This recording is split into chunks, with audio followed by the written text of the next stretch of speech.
mengkonsumsi makanan yang pedas, imun tubuh itu pasti akan meningkat. Ini bisa nggak sih Pak menyebabkan si tukak lambung? Kebocoran lambung ya.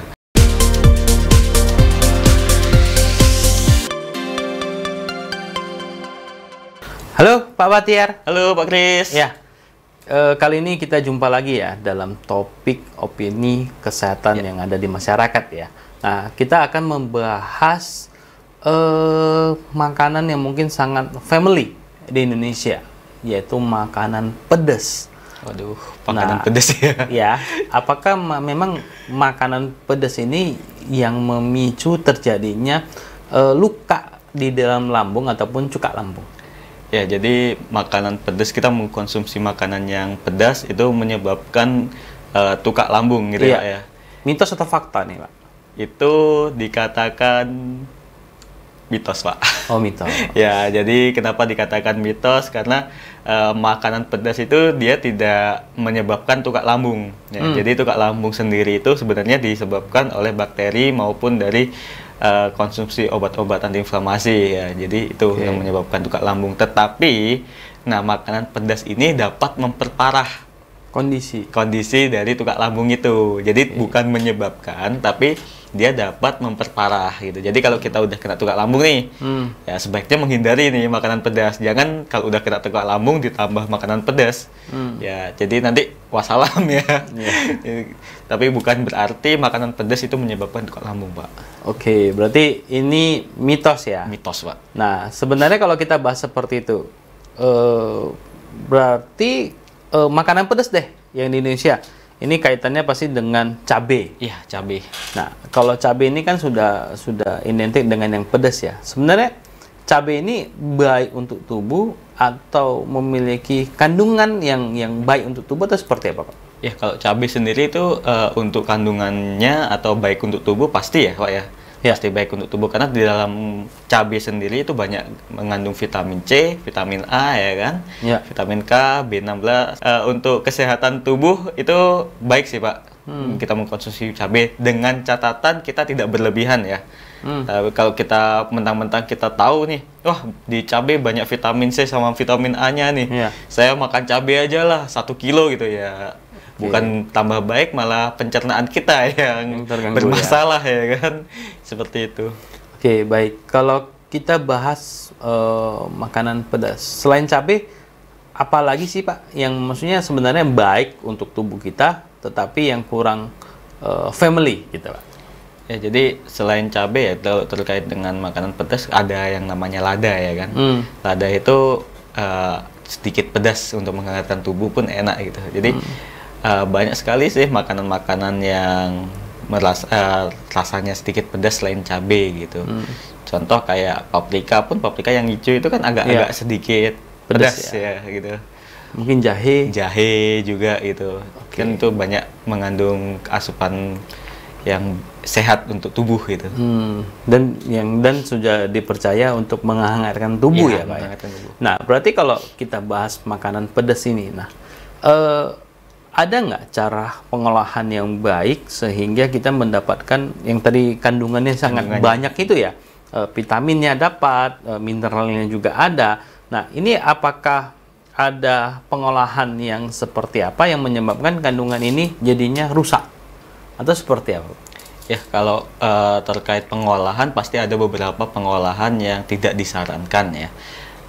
Contoh kalau kita cabai lebih enak emang kita makan langsung ya. Itu kan kalau dimakan langsung udah otomatis kandungannya nggak bakalan rusak Pak, kita langsung makan gitu kan. Berarti seperti gorengan dengan cabai rawit gitu kan, itu bisa. Tapi juga gorengannya kita yang gorengan yang sehat ya, itu baik untuk tubuh. Terus yang tidak disarankan itu sebaiknya yang kayak digoreng, karena ketika kita digoreng otomatis kan merusak dari vitaminnya, kayak gitu, merusak kandungan nutrisinya kayak gitu. Bikin kalau Indonesia sih kebanyakan di sambal ya. Sambal kan kalau di Indonesia jarang tuh yang digoreng. Pasti sambal matah contohnya ya kan. Sambal belacan, dabu-dabu itu kan kebanyakan dari mentah itu. Nah, itu sangat baik sih. Apakah makanan pedas gini Pak, ini juga bisa meningkatkan imun tubuh atau seperti apa sih Pak? Ataupun metabolisme kita bisa diperbaiki? Ya, kalau untuk makanan pedas bisa Pak untuk meningkatkan imun tubuh ya. Jadi ketika kita mengkonsumsi makanan-makanan yang pedas, imun tubuh itu pasti akan meningkat. Itu bisa untuk meningkatkan imun tubuh gitu. Cuman ya tadi balik lagi jangan terlalu berlebihan, mentang-mentang kita tahu oh cabai, jahe dapat meningkatkan imun tubuh gitu ya kan. Kita konsumsinya secara berlebihan gitu. Setengah kilo ya. Setengah kilo ya. Itu kan nggak baik ya. Cabai pakai lauk gitu ya. Cabai pakai nasi gitu ya. Ya. Kan kebanyakan sekarang yang di tren masyarakat gitu-gitu. Makanan apa aja cabainya banyak nih. Level-levelnya ada level-levelnya gitu. Bagi orang yang mungkin udah terbiasa dengan rasa pedas ya fan-fan aja ya. Walaupun dengan mengkonsumsi dia setengah kilo cabai gitu. Tapi kalau untuk orang yang tidak toleran dengan makanan pedas ya, itu kan bisa untuk menyebabkan penyakit ya. Ya mungkin untuk asupan nutrisinya kalau semuanya orang tidak suka pedas bisa diganti dengan yang lain gitu kalau. Tadi kalau itu kan untuk imun tubuh Pak ya. Untuk memperbaiki metabolisme. Ataupun sistem tubuh kita deh. Mengkonsumsi makanan pedas ada nggak sih Pak kaitannya? Ya kalau untuk memperbaiki itu secara tidak langsung dia memang menunjang untuk memperbaiki. Contoh ketika kita mengkonsumsi jahe ya kan Pak, ketika imunitas tubuh kita itu menurun ya kan, nggak enak badan, kita konsumsi nih jahe dengan takaran yang tepat, dengan resep yang pas ya kan, itu akan meningkatkan imun tubuh kita. Kita akan merasa lebih enakan, ya kan?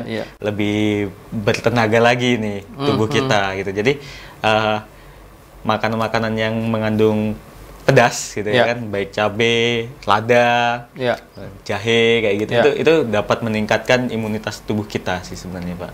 Oke, dan memperbaiki metabolisme ya, tubuhnya dalam tubuh kita ya.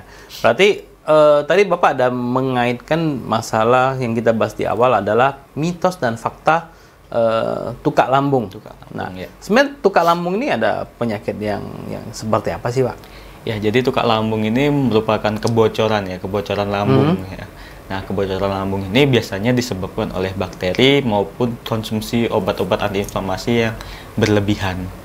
Itu. Jadi orang mengkonsumsi obat-obatan tanpa resep dokter gitu biasanya ya kan. Itu biasanya obat yang mengandung apa sih Pak yang bisa menyebabkan dinding lambung kita ini menipis sehingga menyebabkan luka ini Pak? Ya, jadi obat-obatan yang mengandung atau bisa menyebabkan tukak lambung Pak ya. Itu sebenarnya banyak sekali Pak. Jadi jenis obat-obatan banyak yang tidak digunakan sesuai dengan resep dokter. Tapi ketika kita menggunakannya itu sesuai dengan resep dokter, itu sih aman-aman aja gitu. Biasanya kan obat-obat antibiotik kayak gitu. Overdosis itu. Selain itu juga dari bakteri juga bisa kadang dari konsumsi kita yang tidak sehat, gitu kan. Kayak kita makan nih nggak cuci tangan. Kita entah dari mana tiba-tiba nggak cuci tangan, makan aja. Selain dari pencernaan dapat diare, itu juga bisa menyebabkan terkait dengan tukak lambung sepertinya. Apakah tukak lambung ini penyakit yang diakumulasi atau memang misalnya dalam tempo, misalnya hari ini yang tadi Bapak bilang bakteri masuk ke dalam tubuh karena kita tidak higienis, kita tidak bersih ya, langsung besok terjadi tukak lambung atau seperti apa Pak? Enggak, jadi tukak lambung itu dia nggak sekarang kita konsumsi sekarang kita kena tukak lambung ya, jadi itu emang jangka waktu beberapa waktu ya, jadi agak lama, jangka waktu yang lama itu akan menyebabkan terjadinya tukak lambung gitu. Berarti tidak seperti makan cabai langsung pedas ya? Ya, kalau itu lebih ke pencernaan sih Pak biasanya. Lebih ke pencernaan ya. Berarti poinnya adalah memang makanan pedas ini tidak ada kaitannya sebenarnya. Tidak ada, tapi dapat memperparah. Malahan ada zat-zat tertentu yang kita konsumsi berlebih, tapi ini lebih identik dengan kimia ya Pak ya? Iya. Kalau makanan-makanan mungkin alami, ini tidak ada kan menyebabkan si tukak lambung ya Pak? Tidak ada. Nah, kalau sering orang mengaitkan, oh karena dia telat makan, mengkonsumsi makanan yang asam-asam. Nah, ini bisa nggak sih Pak menyebabkan si tukak lambung? Ya kalau dia secara continue terus-menerus ya Pak ya, karena asam lambungnya yang terus meningkat ya kan, itu dapat menyebabkan juga Pak gitu. Tapi kalau hanya sesekali ya nggak masalah. Tapi kalau dia terus-terusan seperti itu dalam jangka waktu 3-4 tahun gitu, 5 tahun, ya itu bisa menyebabkan tukak lambung. Oke, berarti poinnya adalah semua makanan ini boleh kita konsumsi, yang penting adalah takarannya Pak ya. Yang pas. Dan makanan pedas ini malahan sebenarnya sangat baik untuk tubuh kita. Yang paling penting ya, kalau sudah ada gangguan pada lambung, ya hindari dulu makanan yang pedas ya Pak ya. Ya. Jangan dipaksa. Ya, bukan dipaksa ya. Kadang-kadang tidak bisa menahan selera. Oh gitu. Ya kalau ya kita kalau bisa dibilang setiap daerah Indonesia itu semua mengkonsumsi yang namanya makanan pedas. Makanan pedas ya, benar Pak. Nah, dan malahan kadang-kadang ada orang yang saya jumpain ya, yang sudah mungkin dia sakit nih, sakit tukak lambung, tetapi masih doyan nih yang pedas. Nah, ini yang mungkin jadi harus yang diperhatikan dan digarisbawahi ya. Makanan-makanan pedas sangat aman, tetapi kalau ada penyakit di lambung hindari dulu. Seperti itu Pak ya. Oke, terima kasih Pak Batia.